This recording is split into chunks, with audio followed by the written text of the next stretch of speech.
നീ 10ാം ക്ലാസ്സിൽ നല്ല മാർക്ക് വാങ്ങിച്ചു വന്നപ്പം അവിടെ എന്താ സംഭവിച്ചിട്ടുള്ളതെന്ന് നീ ചിന്തിച്ചിട്ടുണ്ടോ? അവനൊരു ഫോൺ വാങ്ങിച്ചു കൊടുക്കണമെന്നുണ്ട്. പക്ഷെ റെന്റിന് കൊടുക്കാനുള്ള പൈസ ഇനി ബാക്കിയുള്ളൂ. നിങ്ങൾ ഇനി അതൊന്നും ആലോചിച്ച് വിഷമിക്കണ്ട. അവന് കാര്യമൊക്കെ പറഞ്ഞ് മനസ്സിലാവും.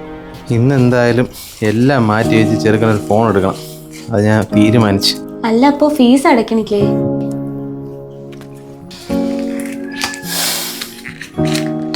പിന്നെ നീ +2 നല്ല മാർക്ക് വാങ്ങിച്ചു വന്നപ്പം അച്ഛൻ കെട്ടിപ്പിടിച്ചു എന്ന് പറഞ്ഞില്ലേ? അപ്പൊ നീ അച്ഛൻ്റെ മോൻ ശ്രദ്ധിച്ചായിരുന്നു?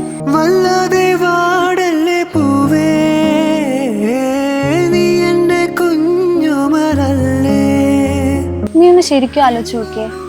ഫോണ് വാങ്ങിക്കണമെന്നുള്ള നിന്റെ ആഗ്രഹവും അത് വാങ്ങിത്തരണം എന്നുള്ള അച്ഛൻ്റെ ആഗ്രഹവും, അത് രണ്ടും കൂടിയല്ലേ അവിടെ ഇല്ലാതായത്?